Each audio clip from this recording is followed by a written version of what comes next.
Education centre में आपका स्वागत है। आज हम लोग बिहार सिविल कोड दिसंबर 2022 में जारी अधिसूचना में बदले हुए पाठ्यक्रम पर पूर्णतः आधारित हम लोग clerk, Bihar civil code clerk, court reader, stenographer की नियुक्ति प्रारंभिक परीक्षा 2022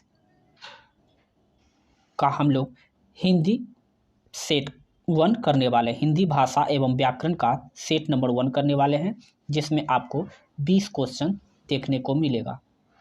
20 सेक्शन का जो होगा हिंदी होगा और 20 क्वेश्चन का जो है इंग्लिश का होगा, जो पाठ्यक्रम में दिया हुआ है। तो उसी के अनुसार हम लोग सेट 1 करने वाले हैं।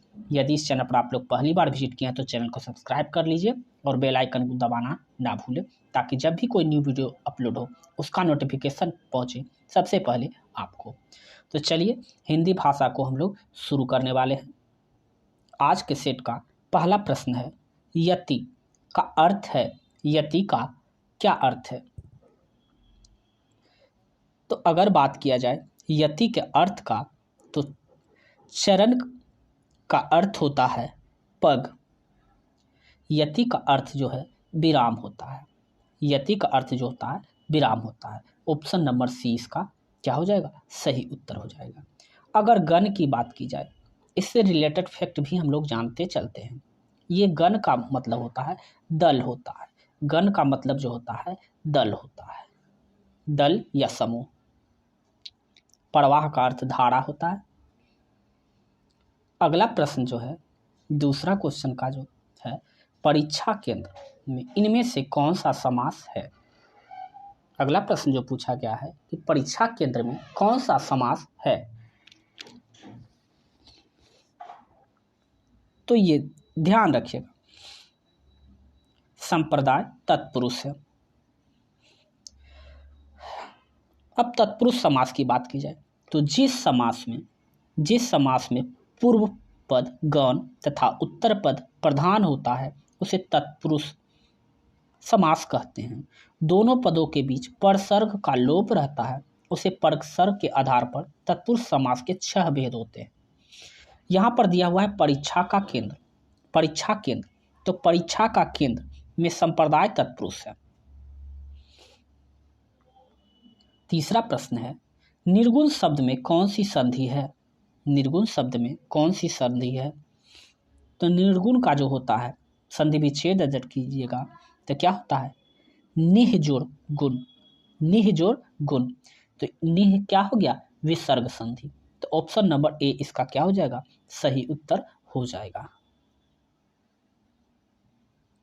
अगला प्रश्न है, त्रिभुवन शब्द में कौन सा समास है? याद रखिएगा, समास जो है बहुत ही इंपॉर्टेंट है और यहाँ से 3-4 क्वेश्चन पिछले प्रीवियस ईयर में भी आप लोग देख लीजिएगा। प्रीवियस ईयर में भी पूछा गया है सिविल कोड के क्लर्क के एग्जाम में, तो आप लोग इस चीज को बिल्कुल भी ध्यान रखिएगा।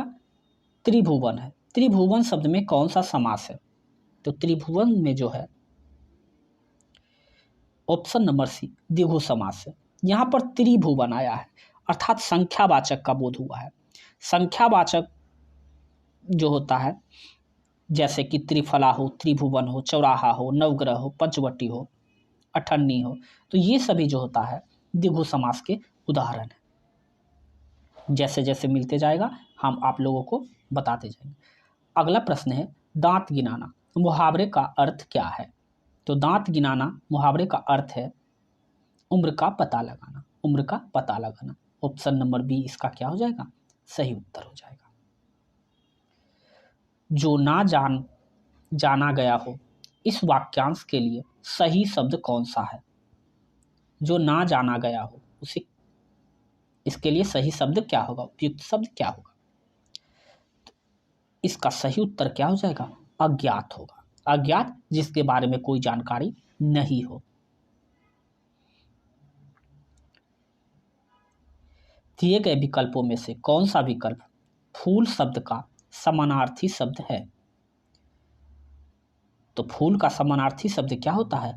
पुष्प, सुमन, पुष्प, सुमन, सारंग, गुल, कुसुम, परसुन्नु आदि, ये सब क्या होता है? फूल का समानार्थी शब्द होता है। अगला प्रश्न है, हे राम मेरी रक्षा करो, इस वाक्य में कौन सा कारक है? अगर इस वाक्य में देखा जाए तो क्या है? हे राम मेरी रक्षा करो। ठीक है,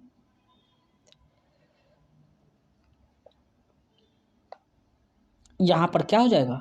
अरे राम तुम्हें क्या हो गया है। यहां पर देखिए क्या है? संबोधन कारक हो जाएगा। क्या हो जाएगा? संबोधन कारक, संबोधन किया जा रहा है, हे राम मेरी रक्षा कीजिए। तो यहां पर क्या हो जाएगा? ऑप्शन नंबर डी जो होगा इसका सही उत्तर हो जाएगा। अगर इसकी बात किया जाए, संज्ञा या सर्वनाम जिस रूप में किसी को संबोधित किया जाए या पुकारा जाए वहां पर संबोधन कारक होता है। जैसे अरे राम, क्या हो रहा है।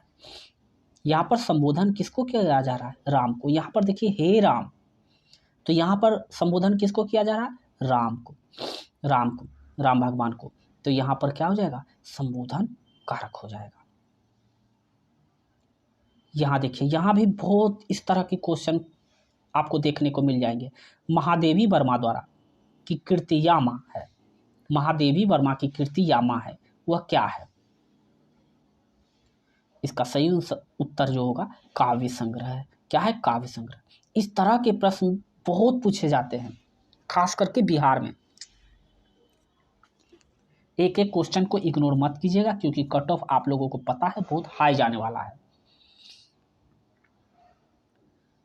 चांद का मुंह टेढ़ा, इसमें किस कवि की रचना है? चांद का मुंह टेढ़ा किस कवि की रचना है?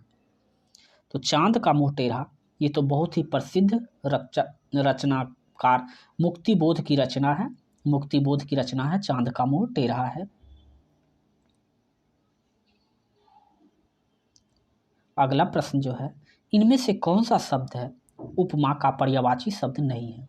उपमा का पर्यायवाची शब्द कौन सा नहीं है? तो यहां पर सही उत्तर क्या होगा? खाद नहीं है। जबकि तुलना, मिलान, सदृश ये सभी क्या है? उपमा का पर्यायवाची शब्द है। अगला प्रश्न जो है, प्रलय का विलोम शब्द निम्न में से कौन सा होगा? विलोम शब्द कह रहा है, अर्थात विलोम शब्द। तो प्रलय का विलोम क्या होगा? प्रलय का विलोम शब्द की बात की जाए तो सृष्टि हो जाएगा। प्रलय का विलोम शब्द सृष्टि हो जाएगा।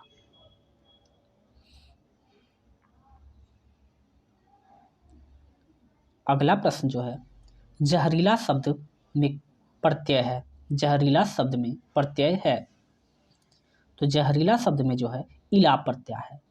कौन सा प्रत्यय है? इला प्रत्यय है। अगर आप लोग कमेंट सेक्शन में कमेंट करते हैं तो हम हिंदी का कुछ जो खास चैप्टर जो है इस चैनल के माध्यम से आपको उसका आपको प्रोवाइड करा देंगे। अगर आप लोग का कमेंट के अनुसार ही हम लोग क्लास इस पर हिंदी का दे पाएंगे। त्रिपुरारी का सही संधि विच्छेद कौन सा है? त्रिपुरारी का सही संधि विच्छेद क्या है? तो त्रिपुरारी का सही संधि विच्छेद जो होगा त्रिपुर जोर अरी होगा, त्रिपुर जोर अरी होगा। ऑप्शन नंबर ए जो होगा इसका सही संधि विच्छेद है। जितेंद्रिय का सही संधि विच्छेद कौन सा होगा? जितेंद्रिय की बात की जाए तो जितेंद्रिय का सही संधि विच्छेद होगा जीत जोर इंद्रिय, जीत जोर इंद्रिय। इसका ऑप्शन नंबर सी जो है बिल्कुल सही उत्तर है। आगे है, अग्नियात्र का सही संधि विच्छेद कौन सा है? तो इसका सही उत्तर क्या हो जाएगा? अग्नि जोर अस्त्र, अग्नेयास्त्र। निम्नलिखित में शुद्ध वाक्य नहीं है। निम्नलिखित में शुद्ध वाक्य कौन सा नहीं है इसकी बात की जाए तो यहां पर देखिए, वह गीत की दो लड़ियां गाती है, यह शुद्ध वाक्य क्या है? नहीं है। ऑप्शन नंबर ए क्या हो जाएगा? जबकि उसका कहना झूठ समझा गया, ये बिल्कुल सही है। सभापति ने भाषण पढ़ा, ये भी बिल्कुल सही है। ऑप्शन नंबर ए इसका क्या हो जाएगा? बिल्कुल सही उत्तर है। आगे बात किया जाए, सरासर शब्द है, सरासर शब्द क्या है? तो सरासर शब्द जो है विदेशी शब्द है, सरासर शब्द जो है विदेशी है, इसका ऑप्शन बी हो जाएगा। ठीक है।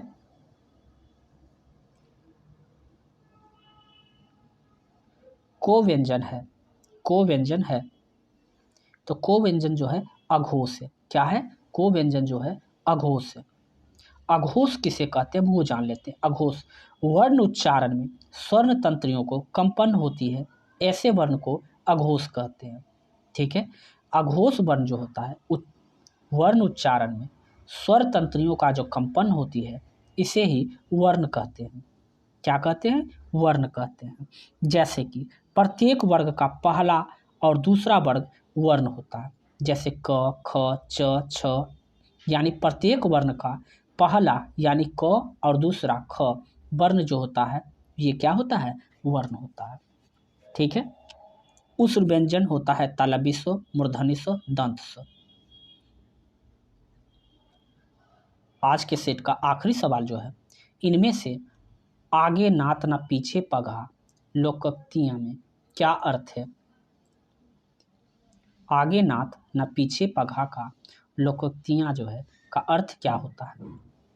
इस प्रश्न का सही उत्तर जो होगा, किसी तरह की जिम्मेदारी का ना होना ही होता है इसका सही अर्थ। तो ऑप्शन नंबर डी इसका सही उत्तर हो। तो आपको यदि आपको यह वीडियो अच्छा और हेल्पफुल लगा हो तो चैनल को सब्सक्राइब करके बेल आइकन को दबाना ना भूलें। मिलते हैं हम लोग नेक्स्ट वीडियो में। अभी के लिए बस इतना ही। जय हिंद।